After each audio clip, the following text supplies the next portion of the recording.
Hello friend, स्वागत है आप सभी का अपने यूट्यूब चैनल फ्यूचर पॉइंट में। तो दोस्तों, आज की इस वीडियो में मैं बताने वाला हूं बिहार बोर्ड मैट्रिक परीक्षा 2026 के लिए सोशल साइंस का ऐसे क्वेश्चन जो बिहार बोर्ड में बार बार पूछे जाते हैं। तो इस वीडियो को शुरू से अंत तक देखिएगा, इस वीडियो को कहीं से स्किप मत कीजिएगा।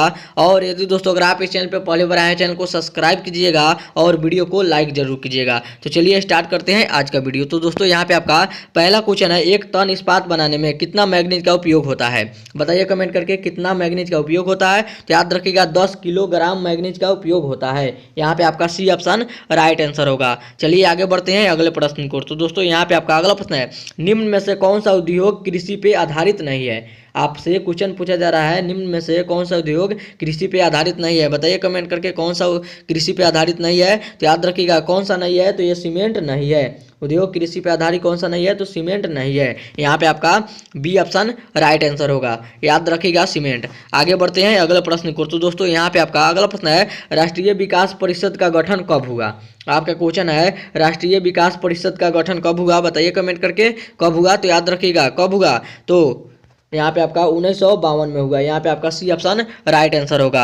याद रखिएगा, ये भी क्वेश्चन बहुत ज़्यादा इंपॉर्टेंट है बोर्ड एग्जाम 2026 के लिए। आगे बढ़ते हैं अगले प्रश्न को। तो दोस्तों, यहाँ पे आपका अगला प्रश्न है, the history of lens of Vietnam के लेखक कौन है? आपका क्वेश्चन है, the history of lens of Vietnam के लेखक कौन है? बताइए कमेंट करके कौन है। तो याद रखिएगा फान बोई चाउ है। कौन है? तो फान बोई चाउ है। यहाँ पे आपका बी ऑप्शन राइट आंसर होगा। आगे बढ़ते हैं अगले प्रश्न को।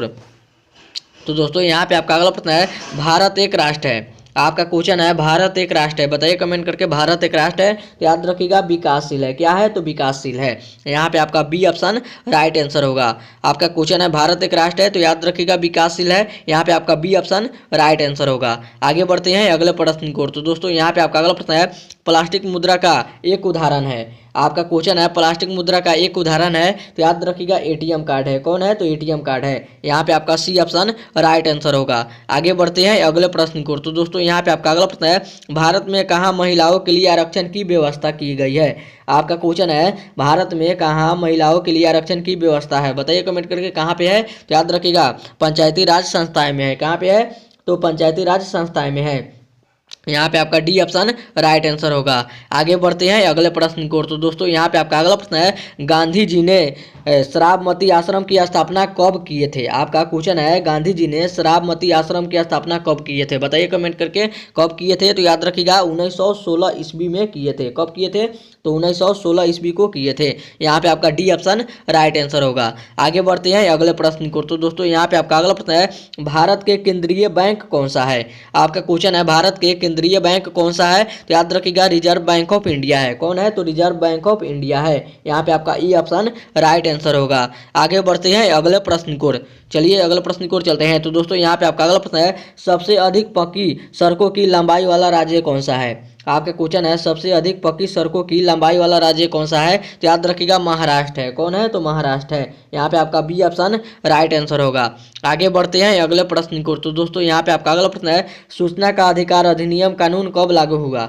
आपका क्वेश्चन है, सूचना का अधिकार अधिनियम कानून कब लागू हुआ? बताइए कमेंट करके कब लागू हुआ। तो याद रखिएगा 2005 में लागू हुआ। कब हुआ? तो 2005 में लागू हुआ। यहाँ पे आपका बी ऑप्शन राइट आंसर होगा। आगे बढ़ते हैं अगले प्रश्न को। तो दोस्तों, यहाँ पे आपका अगला प्रश्न है, टीपू सुल्तान कहाँ के शासक थे?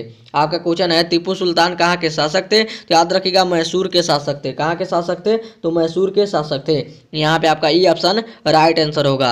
आगे बढ़ते हैं अगले प्रश्न को। तो दोस्तों, यहाँ पे आपका अगला प्रश्न है, सविनय अवज्ञा आंदोलन कब और कहाँ से शुरू हुआ? आपका क्वेश्चन है, सविनय अवज्ञा आंदोलन कब और कहाँ से शुरू हुआ? तो याद रखिएगा दांडी 1930 से हुआ। कहाँ से शुरू हुआ? तो दांडी 1930 से शुरू हुआ। यहाँ पे आपका सी ऑप्शन राइट आंसर होगा। आगे बढ़ते हैं अगले प्रश्न को। तो दोस्तों, यहाँ पे आपका अगला प्रश्न है, वार एंड पीस किसकी रचना है? आपका क्वेश्चन है, वार एंड पीस किसकी रचना है? तो याद रखिएगा लियो टॉल्स्टॉय की रचना है। किसकी रचना है? तो लियो टॉल्स्टॉय की रचना है। यहाँ पे आपका बी ऑप्शन राइट आंसर होगा। आगे बढ़ते हैं अगले प्रश्न को। तो दोस्तों, यहाँ पे आपका अगला प्रश्न है, वेदों की ओर लौटो का नारा किसने दिया था? आपका क्वेश्चन है, वेदों की ओर लौटो का नारा किसने दिया था? बताइए कमेंट करके किसने दिया था। तो याद रखिएगा स्वामी दयानंद सरस्वती दिए थे। किसने दिए थे? तो स्वामी दयानंद सरस्वती दिए थे। यहाँ पे आपका सी ऑप्शन राइट आंसर होगा। आगे बढ़ते हैं अगले प्रश्न की ओर। तो दोस्तों, यहाँ पे आपका अगला प्रश्न है, सांप्रदायिक राजनीति आधारित होता है। आपका क्वेश्चन है सांप्रदायिक राजनीति आधारित होता है, तो याद रखिएगा धर्म पर आधारित होता है। किस पे होता है? तो धर्म पर आधारित होता है। यहाँ पे आपका ई ऑप्शन राइट आंसर होगा। आगे बढ़ते हैं अगले प्रश्न को। तो दोस्तों यहाँ पे आपका अगला प्रश्न है, निम्न में से किसको प्राथमिक क्षेत्र कहा जाता है? आपका क्वेश्चन है निम्न में से किसको प्राथमिक क्षेत्र कहा जाता है? तो याद रखिएगा कृषि क्षेत्र को कहा जाता है। यहाँ पे आपका बी ऑप्शन राइट आंसर होगा। आगे बढ़ते हैं अगले प्रश्न को। तो दोस्तों यहाँ पे आपका अगला प्रश्न है, किसने कहा था कि सांसद होते नहीं बनाए जाते हैं? आपका क्वेश्चन है किसने कहा था कि सांसद होते नहीं बनाए जाते हैं? तो याद रखिएगा किसने कहा था? तो याद रखिएगा जिमरमैन ने कहा था। किसने कहा था? तो जिमरमैन ने कहा था। यहाँ पे आपका ई ऑप्शन राइट आंसर होगा। आगे बढ़ते हैं अगले प्रश्न को। तो दोस्तों यहाँ पे आपका अगला प्रश्न है, भारत का सबसे बड़ा बंदरगाह कौन सा है? आपका क्वेश्चन है भारत का सबसे बड़ा बंदरगाह कौन सा है? तो याद रखिएगा सबसे बड़ा बंदरगाह कौन सा है? तो मुंबई है। कौन है? तो मुंबई है। यहाँ पे आपका ई ऑप्शन राइट आंसर होगा। चलिए आगे बढ़ते हैं अगले प्रश्न को। दोस्तों यहाँ पे आपका अगला प्रश्न है, सेफ्टी लैब के आविष्कारक कौन है? आपका क्वेश्चन है सेफ्टी लैब के आविष्कारक है, तो बताइए कौन है? तो याद रखिएगा हेम्फ्री डेवी है। कौन है? तो हेम्फ्री डेवी है। यहाँ पे आपका सी ऑप्शन राइट आंसर होगा। और ये था आपका वीडियो का लास्ट क्वेश्चन। अब वीडियो यहीं पे खत्म करते हैं। उम्मीद करते हैं वीडियो आप सभी को बहुत ही अच्छा लगा होगा। तो इस वीडियो में जाते जाते इस वीडियो को जरूर एक लाइक कर दीजिएगा, और चैनल पर नए हैं तो चैनल को सब्सक्राइब जरूर कीजिएगा। तब तक मिलता है अगला वीडियो में, तब तक bye bye, thank you for watching. मिलते हैं अगले वीडियो में।